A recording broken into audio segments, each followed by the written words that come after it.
Welcome to Greenable Woodbridge. I am your host, Carolyn Ehrlich. Today's show, we have with us Randy Solomon, who is the Executive Director of Sustainable Jersey, and Lauren Skorowski, who is the Assistant Director of Sustainable Jersey. Now, I have to start off for my viewers so that they know I need to do a little disclaimer here, that I am the Chairman of the Board of Trustees of Sustainable Jersey. And the reason why I volunteered for that position is because I am passionate about everything the two of you do and the organization does. You were our guiding light for Woodbridge, and we would not be where we are today were it not for you and your staff and all of Sustainable Jersey. So I have a feeling in this next half an hour, everybody in town who's watching will find out why I am passionate and care so much about Sustainable Jersey. So let's just start off by talking about what your mission is, what your vision is, and a little bit about Sustainable Jersey. Sure. So I'll start. I'll let Lauren chime in. And by the way, the feeling's mutual. So for the viewers who don't know, Carol and Woodbridge helped build Sustainable Jersey because we came up with all these ideas for what municipalities could and should do to address the future, to address the climate, to address all kinds of issues that people care about. But who was going to test them? Who was going to show other municipalities that it's possible? And so, working through our committees and also working to just implement it, we're a combination of let's try that and make it work, or that's stupid, no one will ever do that. Take that out of your program. So that was a really important service, and you've been really instrumental. So thank you. And also to the mayor. We're dedicated to sustainability and helping municipalities and schools be sustainable. And what do we mean by that? We just mean living today and making decisions today as if the future actually mattered, because there's not enough of that going on. So thinking long term. So, I think people think about environmental issues a lot, climate change, flooding, heat, toxics and waste, things like that. But it also deals with economic development. What's the point of going outside and having clean air if you don't have a job or if you don't have access to health care? So it's all these things, but it's just thinking about the future and not just kicking all these cans down the road. And then we think very specifically about what municipalities and schools, like at the community level, what they could and should do to address these issues, both to make quality of life here better, but to collectively contribute to our statewide, national, global goals. Exactly. So how many, he got it. So how many municipalities and schools are involved in this program? It's not just Woodbridge, it's a whole lot of others. Yeah. So on the municipal side, it is 468 municipalities. So that's 83% of the state. Whoa. Which is, and you can't get, 83% of the municipalities to do anything with like a law. This is just like, volunteers and popcorn and bubble gum, sticking it all together. When I came to work here 13 years ago, I was amazed at how nobody had to twist anyone's arm to get involved. Like towns are coming to us asking for help, which is really awesome. In the schools? Schools, we have 67% of schools, which is 1,223 schools. And then combined, we like to use the 91% stat of New Jerseyans live in a community participating in Sustainable Jersey. So just amazing. And the schools started a little bit later than the municipalities. Right. So they're probably going to catch up really quickly to the municipalities. But it is, you're right, it's a way for towns. I used to call it sustainability for dummies, because when I started out, I knew nothing about it. And what you put on the website, if you hit on all the actions and all the resources and everything, everybody can learn what to do, how to do it, why to do it, and it becomes alive. It's something that everybody can have a role in and participate in. So it is just amazing. So talk a little bit about the organization with the actions with points, and each one is in different categories, and how that works, and give some examples. Yeah, so we have what we call actions. You had mentioned it. They're basically toolkits. They are, like you said, just packaged. Here's what you can do. Here's how to do it. Here's if there's a cost associated to it, and then also who is. Can I and these are like the policies, the programs, the planning documents, the strategies, the environmental tech you could bring in that address the issues. That's what the actions are. That's specific things. So. Yeah, so it also looks at, who's doing it well around the state. And so these actions, sustainability is this umbrella term that includes pretty much everything that affects our quality of life: land use and transportation, energy, so electrification of your buildings and your fleets, renewable energy, so incorporating solar and wind, geothermal, reducing your energy consumption and all the different utility and state programs we kind of link municipalities and schools to. So, how to reduce waste, how to reduce energy consumption, improve community health. We have actions around that. We have actions to help municipalities and schools address food insecurity, which I know is a big passion of Woodbridge. And so, there's making sure that the food that is going unused does not go to waste and is being repurposed for people who need it. That's really important. So all of those types of opportunities and policies and programs, behavioral change campaigns, we package them all into what we call an action. And those actions are developed by task forces, each of those kinds of, each of the different subject areas. So energy, food, health, I had mentioned, they all have task forces. And those task forces are are comprised of staff, academics, people in appropriate state agencies, and also at the local level. So municipal administrators, municipal green team members, who are the local bodies that are implementing the Sustainable Jersey actions on the ground, mayors and council people who can sort of truth test the actions and say whether they're practical and doable, and also give us the ideas of what municipalities and what schools can do to help address these issues, because we look to you all to say this is an issue that we think is important. What capacity do you have? What authority do you have as a municipality to address this issue? And we come up with the ideas, and then we kind of vet them and figure out what to move forward with. So the task forces are very interesting, because you will have a college professor, and sometimes their thinking is way up there, but they have the expertise to be able to explain, okay, here's the issue that Sustainable Jersey needs to bring down to the level of people like me who are going to be implementing it. And then you have the agencies who, okay, DEP is tasked with making sure that we're all taking care of resiliency. And so to have everybody plus people from the municipality working together to bring down the things that are up there down to our level, so we can actually implement them. And I think that's the magic of this program. I was just thinking the word magic. I was going to say that. It really is. It is. It is. It's very unique. Do you guys have a favorite action? I mean, it changes. Every day. Because, we're constantly, as new information comes out, new threats emerge, new problems. We hear from the communities about issues they're dealing with. We do research and then do the task force to say, okay, what can they do? And by the way, with the task forces, another thing that happens is because we have state agencies and nonprofit organizations and opinion makers, when we reach consensus around, this is really important, this is something people should do, we can focus people and build consensus around actually taking action that can bring external resources to help municipalities and schools implement. Because we're very much of like the communities, and we know that busy people like you are not sitting around twiddling your thumbs waiting for us to invent like new stuff for you to do with all your free time and spare money, right?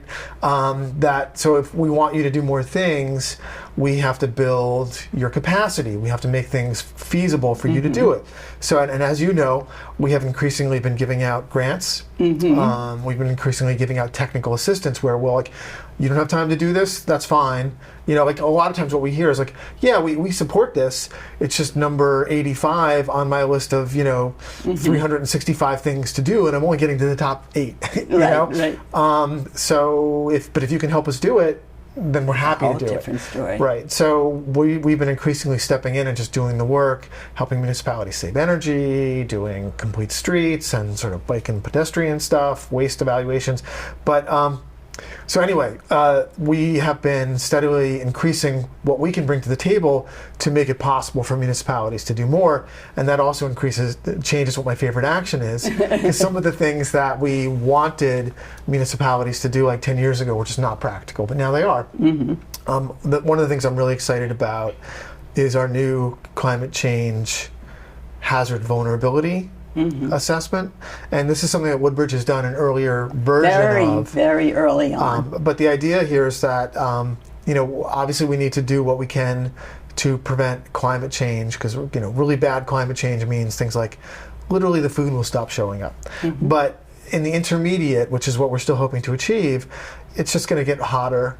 It's going to get wetter, and we're going to be dealing with like very tangible impacts. And so if you're in a neighborhood that has no trees, you're just going to bake. And then if the power, so the utility bills are going to go up because you're going to have to be running the AC more and more. And then if the power goes out for a few days, you're going to bake. So how do you respond to that? And how do you identify who are the vulnerable people? What are the vulnerable businesses? How do we have redundancy in the system? So this is a process that very systematically says, okay, we know it's going to get hotter. We know it's going to get wetter. We know that certain street trees are going to die. We know what's going to happen. Let's lay out all those ramifications, systematically go through, see who's potentially going to get hurt, and that is the basis for then the municipality and community groups, congregations, whatever, acting, really figuring out what are we going to do to help people get through it and make ourselves more resilient, prevent some of the impacts, even if we locally can't, by ourselves, prevent climate change itself. Well, first of all, locally by ourselves we can't, but I am a firm believer that every individual thing we do, everything we do locally, is a step in the right direction, and all of these steps are going to get us there. And I know you have done statistics about what all these actions have done and what impact it's had. But so that really is what it's about, because each of us can really, really do something. So one of the actions that goes in the category that you're just talking about are heat islands. And now that's the category that people on a green team, and a green team are volunteers and municipal employees, all work together to implement Sustainable Jersey and other programs. And they might have not known what is a heat island. And you have the resources and the explanations right on there. And then a variety of actions that you can do to deal with heat islands. We actually mapped it, and it's not hard to map because there's something online, right? So that's right. So you get that online map, and then you go around to those areas, and you say, "Hey, we're going to plant some trees for you." Right. So and then you get points for having done those things, and it kind of works. As part of that, we've been giving away trees. Don't you have grants for trees for the schools? Talk about that program a little bit. Like you said, we have a technical assistance and grant program to help schools plant trees, which is much different than like the municipal programs, because municipalities, they're charged with managing street trees and canopy. So like this is something that's in your bag and you know how to do. Schools, this is not something that they really think about, but schools, they have a lot of property, They have a big footprint. They often have a lot of asphalt, a lot of blacktop. That playground has no shade. Right. So the existing kind of programs that are out there for planting trees don't do the hand-holding that's needed for a school to figure out, and it's more complicated than you think.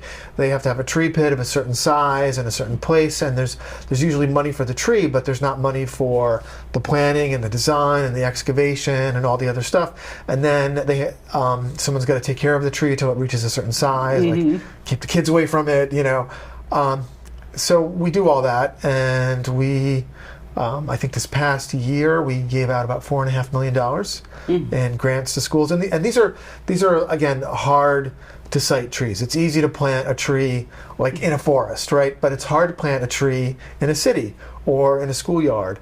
That's where we really need it, and so that addresses, as you said, the urban heat island. And that's not rocket science. Like, in the middle of the parking lot, it gets really hot, and in those neighborhoods that don't have trees, it gets really hot, And if we plant trees, and I think one of the beauties of also the urban heat island action is people get that. That's intuitive. But when you see it mapped out for the whole town, these are the spots that are hot. And then also you put it in the context of, and there's a few very simple things that we can do that if we do, that will mitigate it. And you will be 10, 15 degrees cooler. It just creates, an impetus for people to want to do it. It also creates support. I mean, one of the things, and I think we've talked about this before, the city, if the people don't want the trees, the city can't plant the trees, right? It's just not going to happen. They'll kill them, they'll mow them, whatever.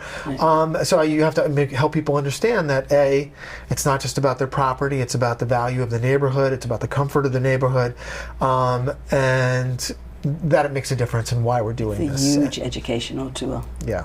And all throughout our program, I think there's public education is critical, because if you're passing any kind of policy, you need that behavior change to help support the policy so that those changes can be long lasting. And that goes for really anything that we're talking about doing. Yeah. Absolutely. So we touched on the grants a little bit, and we just had a ceremony where PSE&G gave out how much money? An awful lot of grant money. 300,000. 300,000. Can you? Total. Yeah, 300,000. Split between municipalities and schools. So yeah. Yeah. So we give about anywhere from $2,000 to $20,000 grants to schools and municipalities to implement projects that have to do with sustainability. Here in Woodbridge, we actually got a couple of those. We have a greenhouse going up at Ross Street School, and in Colonia Middle School, they did a whole sustainable courtyard, all with funding from Sustainable Jersey.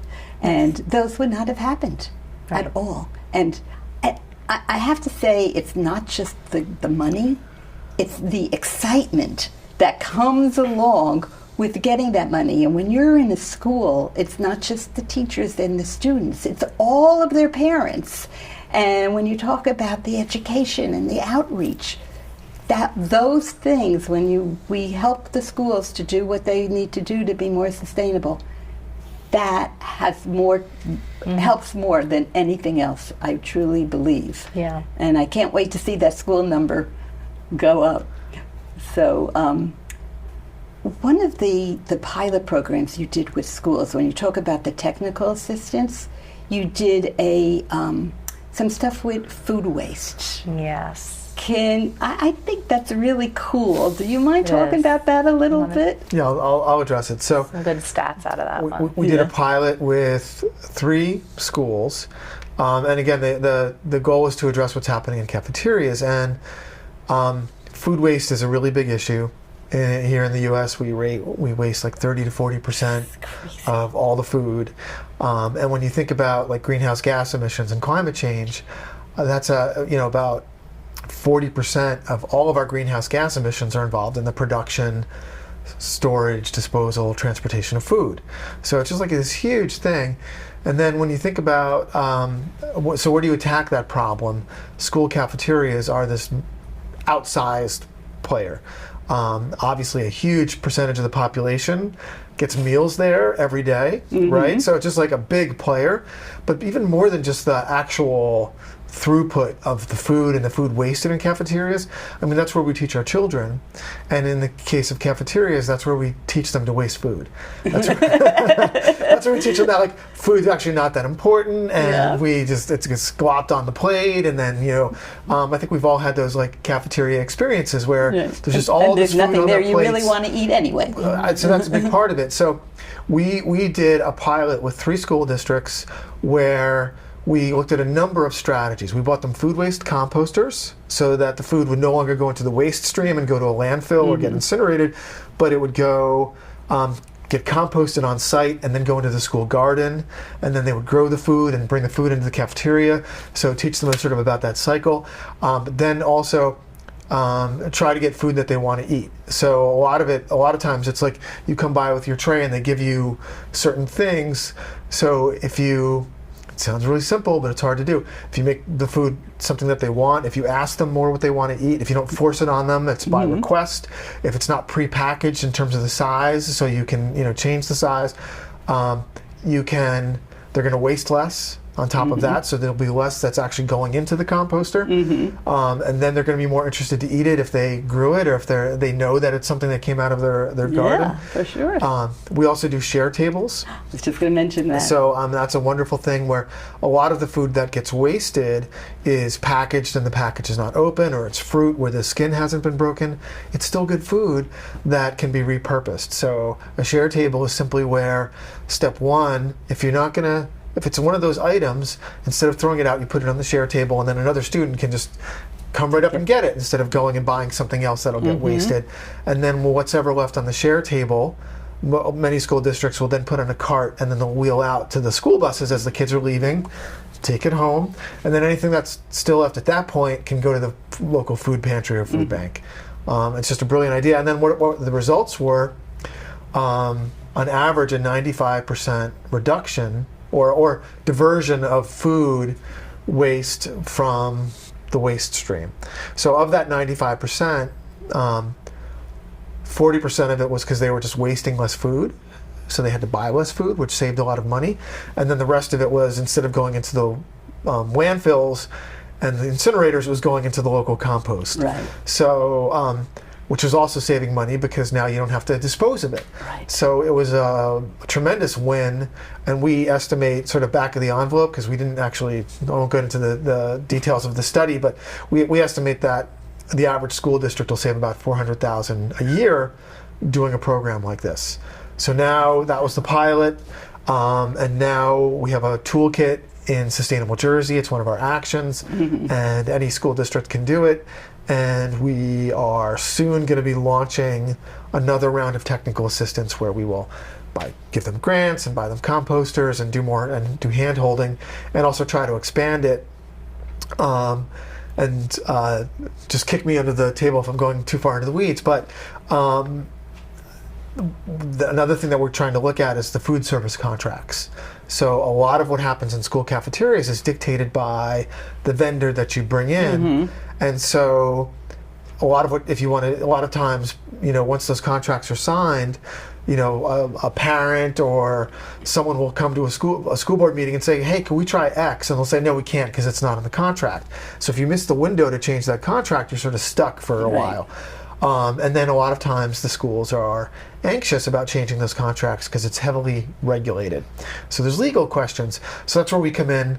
We research those legal questions. We figure it all out, and we give you the model contract and say, you can do it. Here's what it would look like. This is the sort of contract to try to put out. So we're also looking at that.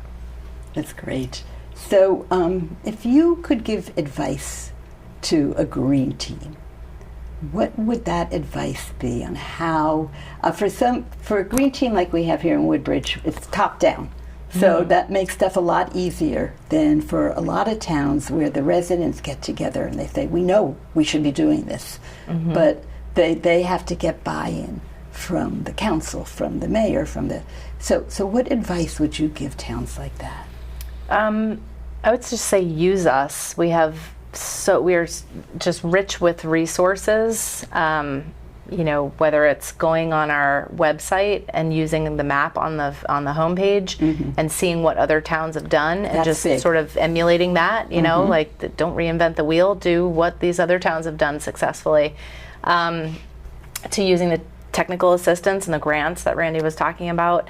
There a lot of the different actions that we're doing, we can help towns, move the needle or even potentially implement those actions.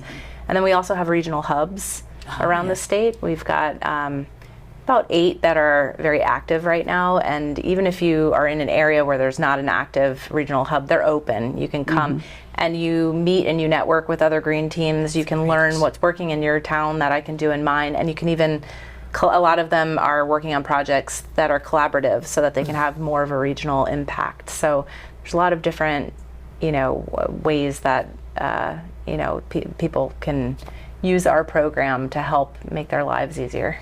Yeah. So we are running out of time, which is amazing because we could probably go another hour. Yeah, that's quick. But just to sum up, what lasting words would you like to say, Lauren? Do you want to start? To just the general the general public? population, and maybe I think speaking to individuals, to towns, what the Sustainable Jersey means to me, it means community. Perfect. And, Yeah. it's not just what's happening in your own neighborhood or your own town. It's, sustainability, I think, forces you to realize that we're all interconnected. And, if we're talking about air, there's no boundaries to air. So what you're doing in your community is impacting everybody around you. And similarly, if you've got a river, what you're doing upstream is affecting everybody downstream. So town-wide, individually, as well as a municipality, we should all be thinking about the impact of our actions on other people and the environment, and get out of yourself and think about. Perfect. Yes, absolutely. Should write that down. That's good. What about you, Randy? What would your final words be? Sustainable Jersey provides a way for people to get involved, and I think there's a lot that's happening in the world and in the country, and it's pretty chaotic, and I think sometimes it can be disempowering to a lot of folks.